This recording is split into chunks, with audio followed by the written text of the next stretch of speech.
ఘోర ప్రమాదం చోటు చేసుకుంది. ముందు వెళ్తున్నటువంటి లారీని ఢీకొట్టింది ఓ కారు. ఈ ప్రమాదం దాటికి కారు పూర్తిగా నుజ్జునుజ్జు అయిపోయింది. నార్సింగి NH44 పైన ఈ ఘటన చోటు చేసుకుంది. ప్రమాద సమయంలో కారులో 5గురు ప్రయాణికులు ఉన్నారైతే కారులో 2 వ్యక్తులు ఇరుక్కుపోయారు. గంట పాటుగా శ్రమించి వారందరినీ సురక్షితంగా బయటికి తీసుకురాగలిగారు స్థానికులు. ఇక స్వల్ప గాయాలతో బయటపడ్డారు ఈ 5గురు కూడా. హైదరాబాద్ నుంచి నిజామాబాద్ వైపుగా వెళ్తున్నటువంటి ఈ కారులో ఒక్కసారిగా ప్రమాదం గురైంది. సో మనం విజువల్స్ చూడొచ్చు.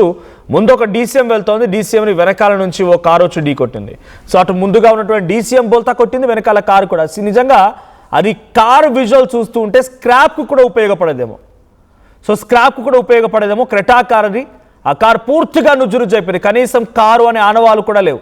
ఓ స్క్రాప్లో వచ్చినటువంటి ఆ వెహికల్ని మొత్తం పీసెస్గా చేసి రోడ్డు పక్కన పడేసారన్నట్టుగా ఉండిపోయింది. ఆ కారు హైదరాబాద్ నుంచి నిజామాబాద్ వైపు వెళ్తోంది. ముందుగా ఒక DCM వ్యాన్ వెళ్తోంది. ఆ DCM వ్యాన్ని ఢీకొట్టడంతో ఆ కారు నుజ్జునుజ్జు అయిపోయింది. సో ఈ సంఘటనలో కారులో 2 ఇరుక్కుంటే స్థానికులు అక్కడికి రోడ్డుపై వెళ్తున్న వారు ఇతర వాహనదారులు ఆ కార్ని ఆ ప్రమాదంలో నుంచి ఆ 2 వ్యక్తులు బయట తీసే ప్రయత్నం చేశారు. సో విజువల్లో చూడొచ్చు, వెనకాల నుంచే ఢీ కొట్టింది అంటే ఇక్కడ చాలా క్లియర్గా కార్ డ్రైవర్ తప్పిదం కనబడుతుంది. ఆ DCM వ్యాన్ కూడా పక్కన పడిపోయింది, పక్కకి దొర్లింది అని అంటే ఎంతటి ప్రమాదం అర్థం చేసుకోవచ్చు. థ్యాంక్ గాడ్ ఇక్కడ ఎటువంటి మరణాలు అయితే సంభవించలేదు, కానీ చాలా తీవ్రంగా గాయాలయ్యాయి. వారందరూ కూడా ఆసుపత్రిలో అడ్మిట్ అయ్యారు. అండ్ ఆ కార్లో ఎయిర్ బ్యాగ్స్ ఓపెన్ అవ్వడంతో కూడా కొంత ప్రాణాలు నిలుపుకోగలిగారు అన్నట్టు కూడా అర్థమవుతోంది. సో నడి రోడ్డు పైన NH44 మీద నిజామాబాద్ వైపుగా వెళ్తున్నటువంటి ఆ క్రెటా కార్ ముందు వెళ్తున్నటువంటి ఒక DCM కంటైనర్ని ఢీకొట్టడంతో ఈ ప్రమాదం జరిగింది. ఒకసారి ఆ విజువల్స్ మనం చూడవచ్చు. కార్ అక్కడ కనబడుతుంది, DCM వ్యాన్ కూడా. DCM వ్యాన్ ఒకవైపుగా బోల్తా కొట్టింది, DCM వ్యానే బోల్తా కొట్టింది అనేటువంటి సిచ్యువేషన్ అర్థం చేసుకోండి. సో రాత్రి జరిగినటువంటి ఈ సంఘటన, తెల్లవారుజామున జరిగిన ఈ సంఘటన ఒకసారిగా షాక్ గురి చేసింది. ఒకసారి ఇతర వాహనదారులు ఆ ప్రమాదంలో ఉన్నటువంటి ఆ వ్యక్తుల్ని బయట తీసే ప్రయత్నం చేస్తున్నారు. ఒకసారి విజువల్ చూద్దాం.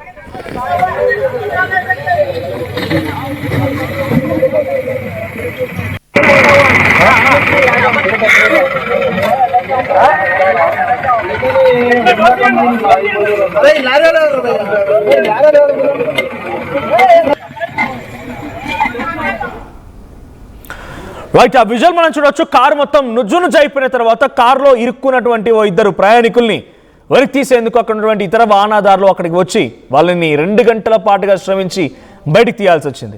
ఏకంగా DCM వ్యానే ఒకవైపుగా బోల్తా కొట్టిందంటే ఈ ప్రమాదం ఎంతటి స్థాయిలో జరిగింది, ఎంతటి వేగంగా వచ్చి ఆ కారు DCMని ఢీ కొట్టిందో అర్థమవుతోంది. రాత్రి సమయాల్లో ప్రయాణం చేసేటప్పుడు తస్మాత్ జాగ్రత్త. నిద్రమత్తులో ఉండొచ్చు, కొంత వేగం ఎక్కువగా ఉండొచ్చు, రోడ్లన్నీ ఖాళీగా ఉన్నాయి కదా అని చెప్పి వేగాన్ని కంట్రోల్ చేయలేక వెళ్తూ ఉంటారు. కళ్ళు మూసి తెరిచేలోగా కారు బోల్తా పడిపోతూ ఉంటుంది. ఇక్కడ కూడా బహుశా అటువంటి ప్రమాదమే జరిగినట్టుగా ఉంది. సో దీనికి సంబంధించి మరిన్ని డీటెయిల్డ్ అప్డేట్స్ మా ప్రతినిధి పవన్ అందిస్తారు. పవన్, సిచ్యువేషన్ ఏంటి? NH44 పైన జరిగినటువంటి ఈ ప్రమాదానికి సంబంధించిన దాంట్లో వాళ్ళంతా ఎవరు, ఎక్కడి నుంచి వెళ్తూ ఉన్నారు? సో వారికి సంబంధించినటువంటి అంటే ఆ గాయాల పాలైనటువంటి డీటెయిల్స్ ఏంటి? సో ఈ ఘటన పైన పోలీసులు ఏం చెప్తున్నారు? ఎస్ మనోజ్, నార్సింగ్ NH44 పై అర్ధరాత్రి ఘోర ప్రమాదం చోటు చేసుకుంది. ముందు వెళ్తున్న లారీని ఏకంగా ఒక కారు సుమారుగా వెనక నుంచి ఎంత వేగంగా ఢీకొట్టిందంటే సుమారుగా గంటకి 130 km/h తో గురితే గనక ఇలాంటి ప్రమాదం జరగదంటూ కూడా స్థానికులు చెప్తా ఉన్నారు. సుమారుగా గంటకు ఆ 130 కిలోమీటర్ల వేగంతో గుద్దితే గనక ఇంత డ్యామేజ్ అవుతుంది, లేకుంటే ఇంత డ్యామేజ్ అవ్వదు అంటూ కూడా స్పష్టంగా స్థానికులు మాట్లాడుతున్నారు. ఏకంగా ఈ వెనక నుంచి DCM వ్యాన్ ముందు వెళ్తుంది, ఒక లారీ లాంటి పెద్ద కంటైనర్ వ్యాన్ ముందు వెళ్తా ఉంది. వెనక నుంచి ఈ కారు అతి వేగంతో రాత్రి ఢీ కొట్టిన సమయంలో ముందున్న లారీ వెళ్లి చెట్లలో పడిపోయిందంటే కారు వేగం ఎంత ఉందో అర్థం చేసుకోవచ్చు. ఈ సంఘటనలో ఏకంగా కారు నుజ్జు అయిపోవడం జరిగింది. ఇక్కడ అదృష్టవశాత్తు ఇక్కడ వారి చావు బ్రతుకుల మధ్య కొట్టుమిట్టాడే సిచ్యువేషన్స్ ఎన్నో చూస్తాం, రెస్క్యూ ఆపరేషన్ చేస్తూ ఉంటారు. కానీ ఇక్కడ ఏకంగా 5గురు మొత్తం కూడా కారులో చిక్కుకుపోయారు. మొత్తం కారు నుజ్జు అయిపోయింది. మిగతా 3 సేఫ్ గా బయటకు రాగా 2 లోపల చిక్కుకోవడం జరిగింది. వెంటనే స్థానికులు స్పందించి చుట్టుపక్కల స్థానికులు అందరూ కూడా వెంటనే అలర్ట్ అయ్యి ఇటు పోలీసులు, రెస్క్యూ డిపార్ట్మెంట్ వీరందరూ వచ్చే వరకు వేచి ఉండకుండా టపా వారికి అందుకున్న ఆ సామాగ్రి అంతా కూడా తీసుకొని వితిన్ ఒక 20 minutes లో వాళ్ళందరినీ కూడా బయటికి లాగడం జరిగింది. వారందరినీ కూడా క్షేమంగా బయటికి తీసుకురావడం జరిగింది. సో అక్కడున్న స్థానికులు సకాలంలో స్పందించడంతో వెంటనే 5గురు ఈ రోజు ప్రాణాలతో ఉన్నట్టుగా తెలుస్తా ఉంది. అందరూ కూడా స్వల్ప గాయాలు, కొంతమంది మేజర్ మేజర్ గా కొన్ని కాల్ ఫ్రాక్చర్ లాంటివి అవడం జరిగింది. మిగతా అందరూ కూడా ఈరోజు ప్రాణాలతో ఉండడం జరుగుతూ ఉంది. ముఖ్యంగా ఈ ఘటన గల కారణం అంటే అతి వేగం అనేది స్పష్టంగా కనిపిస్తా ఉంది. ఎందుకంటే రాత్రి వేళలో చాలా వరకు గతంలో ఓవరాల్ చూస్తాం, లారీ ఆగి ఉన్న లారీని వెనుక నుంచి కారు వెళ్ళి ఢీకొట్టడం జరిగింది. ఒకే చోట 2 ప్రమాదాలు చోటు చేసుకున్నాయి.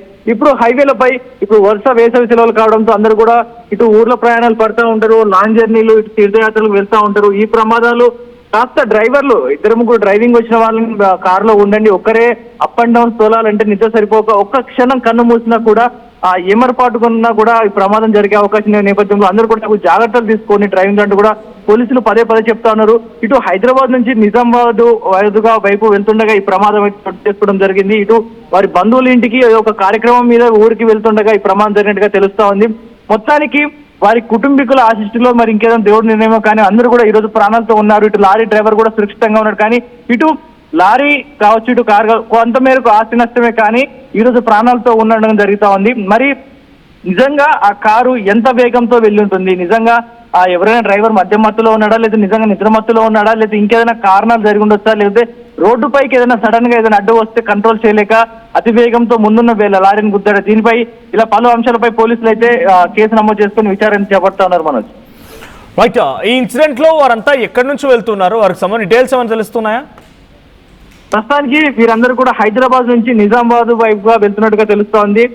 ఒక కార్యక్రమానికి, వారి చుట్టాల కార్యక్రమానికి, ఏదో ఫంక్షన్ కావచ్చు, ఇతర కార్యక్రమాలకి వెళ్తున్నట్టుగా తెలుస్తోంది. వారందరూ కూడా ప్రయాణిస్తున్న సందర్భంలో ఇటు రాత్రి వేళలో ఇంటి దగ్గర స్టార్ట్ అయి తెల్లారి ఉదయం గల్లా నిజామాబాద్ వెళ్ళిపోవాలన్నట్టుగా ఇక్కడ రాత్రిపూట బయలుదేరినట్టుగా తెలుస్తోంది. ఇక్కడ రాత్రిపూట బయలుదేరి సుమారుగా పొద్దున అక్కడ 6-5 గంటలకల్లా అక్కడ ఉండే సమయం ప్లాన్ చేసుకోవడం జరిగింది.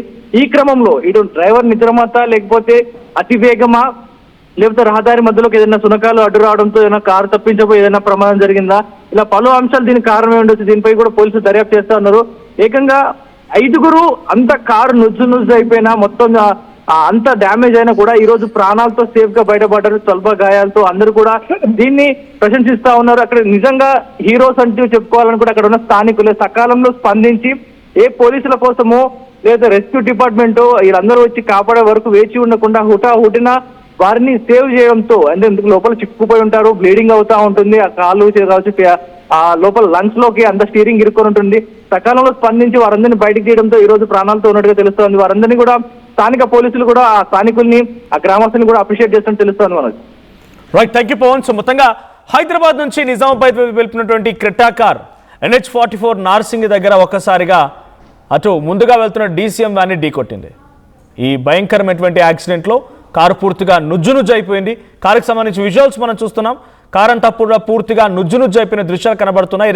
ఓ స్క్రాప్కి కదా పంపిస్తే కారంతా పీసెస్గా చేసేసి రోడ్డు పక్కన పడేసినట్టుగా దృశ్యాలు ఉన్నాయి. అటువైపు DCM కంటైనర్ కూడా బోల్తా కొట్టింది. అంటే ఎంతటి వేగంగా వెళ్ళి DCM కంటైనర్ని ఆ కారు ఢీ కొట్టింది అర్థమవుతోంది. సో రాత్రి సమయంలో వెళ్ళేటప్పుడు కొంచెం జాగ్రత్తగా ఉండాల్సిందే, రోడ్లన్నీ ఖాళీగా ఉన్నాయి కదని చెప్పి వేగాన్ని నియంత్రించకుండా ఇష్టం వచ్చినట్టుగా వెళ్తున్న క్రమంలో ఒక్కసారిగా కళ్ళు మూసి తెరిచేలోగా, అంటే నిద్రమత్తులో ఉండే అవకాశం కూడా ఉంటుంది రాత్రి కాబట్టి, కళ్ళు మూసి తెరిచేలోగా చాలా పెద్ద ప్రమాదం జరుగుతూ ఉంటుంది. చాలా పెద్ద మొత్తంలో ప్రాణ నష్టం కూడా జరిగే అవకాశం ఉంది. ఇక్కడ 5 ప్రయాణిస్తున్నారు కారులో, 5 కూడా సేఫ్గానే ఉన్నారు. కానీ స్వల్పంగా గాయాలయ్యాయి, ఎయిర్ బ్యాగ్స్ ఓపెన్ అయ్యాయి. సో అందుకే వాళ్ళంతా కూడా సేఫ్గా ఉన్నట్టు తెలుస్తోంది.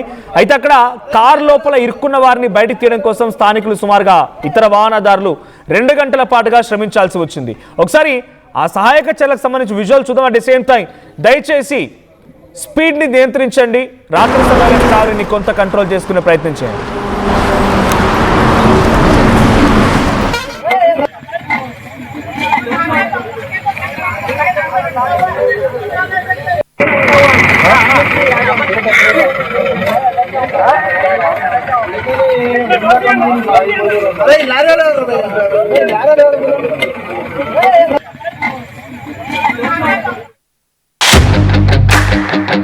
At KL, the expertise of the world in the palm of your hand. KL deemed to be university. చిన్న చిన్న ఆనందాలు 35 ఏళ్లుగా నా జీవితంలో లేవు.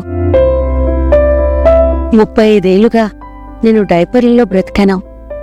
6 సెంటీమీటర్ల ఫిస్టులా నా మూత్రాశయంలో లీకు కారణమైంది. ఎవరూ నాకు సహాయం చేయలేకపోయారు. AINUలో వైద్యులను కలిసే వరకు అక్కడ వారు రోబోటిక్ శస్త్రచికిత్సతో నాకు పరిష్కారం ఇచ్చారు. వారు నా ఆత్మవిశ్వాసాన్ని కూడా తిరిగిచ్చారు. Precision care makes it possible. The Center for Robotic Surgery at AINU